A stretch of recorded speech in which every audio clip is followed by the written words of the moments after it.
হবে গোরস্থান। ধরে বলেন কথা ঠিক কিনা? মানুষের কোনো গ্যারান্টি নাই। রাজশাহীবাসী প্রতিদিন অ্যাক্সিডেন্ট করে মারা যায়। ও রাজশাহীবাসী, কিসের ক্ষমতা, কিসের অহংকার, কার ক্ষমতা বড়াই দেখাবে? যারা ক্ষমতার বড়াই 15.5 বছর দেখিয়েছিল, আজ তাদের চিহ্ন নিঃসন্দ সব তাদের শেষ হয়ে গেল। কথা বলেন ঠিক কিনা? আমার ভাইয়েরা, আপনারা জানেন এই বাংলাদেশে তারা এমন ক্ষমতার অপব্যবহার করেছে, জানেন কোনোদিন সফলতা অর্জন করতে পারে না। ঘটনাটা আল্লাহ বলে, হে নবী, জানেন এর কখনো দোয়া কবুল হয় না, জানেন কখনো সফলতা অর্জন করতে পারে না। আমার ভাইয়েরা, এই বাংলাদেশে যেই জানেন সেই শাসক, সেই রসইরা শাসক ফ্যাসিবাদী সরকার, ভারতের রাজাকার যারা ক্ষমতায় ছিল, আমার ভাইয়েরা, আল্লাহর গজবে তারা ধ্বংস হয়েছে। কথা বলেন ঠিক কিনা? সম্মানিত আমার মায়েরা, সম্মানিত বোনেরা, আল্লাহর নবী যে সম্মান নারীদেরকে দিয়েছে, আল্লাহর নবী বলেন, আদ-দুনিয়া কুল্লুহা মাতাউন ওয়া খায়রু মাতাউদ দুনিয়া আল-মারআতুস সালিহা।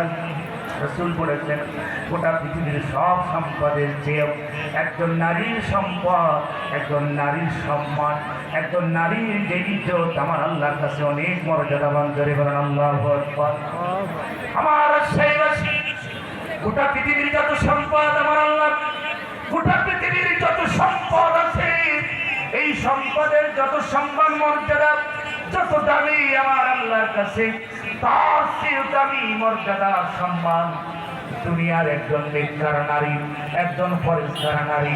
রাসূল বলেন, পরেশগার নারী, নেককার নারী। আর যারা শাহবাগে যে নারীগুলো আছে, ওরা কি আল্লাহ রাসূলের হাদিস অনুযায়ী ওরা কি নেককার? কথা বলো আমার ভাইয়েরা, যারা নারীবাদী, নারী কমিশনার গঠন করেছে, আল্লাহ কোরআনের বিরুদ্ধে তারা যুদ্ধ ঘোষণা করেছে। আমার ভাইয়েরা, এসব টিকবে না। আর যারা নারীবাদীর সাথে এই সংগঠন, এই কমিশনের সাথে যারা একটু আন্দোলন দিচ্ছেন, আমার ভাইয়েরা, ওদের মৃত্যু হবে বেঈমান, ওরা কাফের হয়ে মারা যাবে, ওদের ঈমান নসিব হবে না। রাসূল বলে, আল্লাহ বলেছেন, নামাজ যেমন ফরজ, হজ যেমন ফরজ, যাকাত যেমন ফরজ, পর্দা যেমন ফরজ। কথা বলে ঠিক না? ও নারী সমাজেরা, কিসের অধিকার চান, কিসের কি জানতে হলে? বডিটা আমার আল্লাহ সুন্দর করে সৃষ্টি করলেন।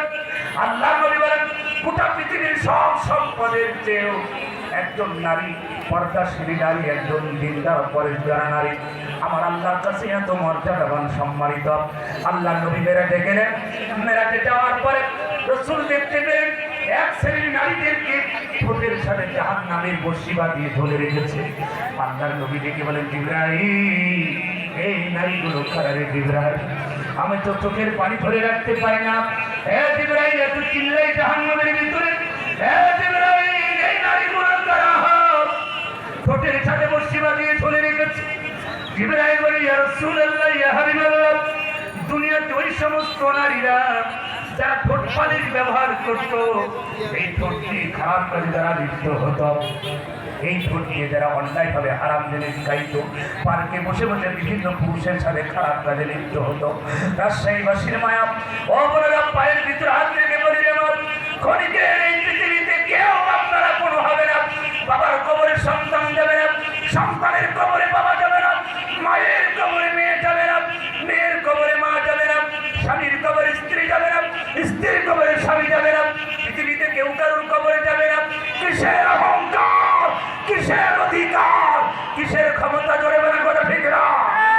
আমার সম্মানিত মায়েরা, আল্লাহর নবী বলেন, আমি জাহান্নামের দৃশ্য দেখেছি, নারীর সংগ্রামী নারী জাহান্নামের ভিতর ঠোঁটের সাথে বর্শি বাঁধিয়ে ঝুলে রেখেছি। আল্লাহর নবী বললেন, জিবরাইল, আমার উম্মতীদের এত কষ্ট দেওয়া হবে? জিবরাইল আমি সঙ্গে সঙ্গে বললেন, ইয়া রাসূলুল্লাহ, ইয়া হাবিবাল্লাহ, আর একটু সামনে অগ্রসর হন। আল্লাহর নবী আর একটু সামনে অগ্রসর হন। হওয়ার পরে সঙ্গে সঙ্গে দেখতে পেলেন এক শ্রেণীর নারীদেরকে জাহান্নামের ভিতরে স্তরের সাথে জাহান্নামের বর্শি বাঁধিয়ে ঝুলে রেখেছে। নারীগুলো চিল্লায় আর চিল্লায়, এত চিল্লাইতেছে, এত কান্নাকাটি। আল্লাহর নবী দৃশ্য দেখে চোখের পানি ফেলে হাওয়া মাও করে কেঁদে ফেললেন। জিবরাইল, জিবরাইল, এই নারীগুলো যারা জাহান্নামের ভিতরে স্তরের সাথে জাহান্নামের বর্শি বাঁধিয়ে শুনে রেখেছে। হে জিবরাইল, এই নারীগুলো খারাপ। এত চিৎকার দেয়, হে জিবরাইল, এই নারীগুলো খারাপ।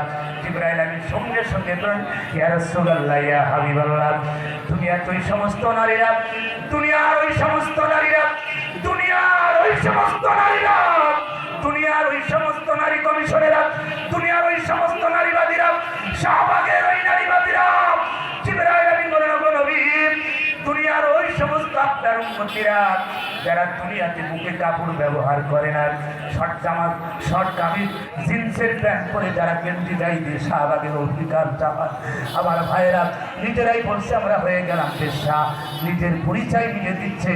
এর সে জঘন্য পৃথিবীতে আর কোনো নারী হতে পারে না। কথা বলেন ঠিক কিনা? আমার রাজশাহীবাসী, আল্লাহর নবী বললেন, জিবরাইল, এই নারীগুলো তারা জাহান্নামের ভিতরে স্তরের সাথে জাহান্নামের বর্তি বাঁধানো। জিবরাইল বলেন, ইয়া রাসূলুল্লাহ, ইয়া হাবিবাল্লাহ, দুনিয়ার ওই সমস্ত নারীরা, ওগো আল্লাহর নবী বললেন, জিবরাইল এত কষ্ট তাদের দেওয়া হচ্ছে। সঙ্গে সঙ্গে জিবরাইল বলেন, ইয়া রাসূলুল্লাহ, ইয়া হাবিবাল্লাহ, দুনিয়াতে তারা বুকে কাপড় রাখে না, তারা পর্দা মেনটেন করে না। আল্লাহর নবী এই দৃশ্য থেকে চোখের পানি ফেলে হাওয়া করে ফেলে ফেললেন। অনেক লম্বা ঘটনা, সামনে যেতে পারি না। আল্লাহর নবী বললেন, হে জিবরাইল, আমার উম্মতদের এত কষ্ট দেওয়া হবে, সামনে অগ্রসর হলেন দেখবেন এক শ্রেণীর নারীদেরকে জাহান্নামের ভিতরে মাথার উপরে টক টক টক টক করে আগুনগুলো ফুটতেছে, নারীগুলো চিল্লায়। জিবরাইলকে প্রশ্ন করা হলো, এই নারীগুলো কারা? সঙ্গে সঙ্গে বললেন, এই নারী হচ্ছেন তারা মাথায় কাপড় দেয় না, পর্দা মেনটেন করে না, শ্যাম্পু দিয়ে চুলগুলো কালারিং করে বিউটি পার্লার থেকে বাইরে পুরুষকে দেখানোর জন্য তারা পাগল হয়ে যায়। জাহান্নামের ভিতরে এত দৃশ্য আল্লাহ নবী দুনিয়ায় নেমে আসলেন। দুনিয়া আসার পরে আমার ভাইয়েরা নারীদেরকে ডেকে বললেন, আল্লাহ নবী বলেন, ও নারী সমাজের সব, আমি জাহান্নাম জান্নাত গ্রহণ করেছি, জাহান্নামের ভিতরে নারীর সংখ্যা বেশি দেখেছি। নারীরা প্রশ্ন করেন, ইয়া রাসূলুল্লাহ, ইয়া হাবিবাল্লাহ, জাহান্নাম থেকে বাঁচার উপায় কি? আপনি কিন্তু বলবেন, আল্লাহ নবী বলেন, 5 ওয়াক্ত নামাজ পড়বে, রমজান মাসে রোজা রাখবে, পর্দা মেনটেন করবে, স্বামীর জায়েজ কথাগুলো শুনবে। আর শেষে বললেন, আল্লাহর পথে বেশি বেশি তোমরা দান করবে, কারণ দানের বিনিময়ে জান্নাতের পথ প্রসার হয়। জোরে বলুন সুবহানাল্লাহ। এই জন্য আমি বলেন, রাজশাহীবাসী, আমি আর সময় নিব না।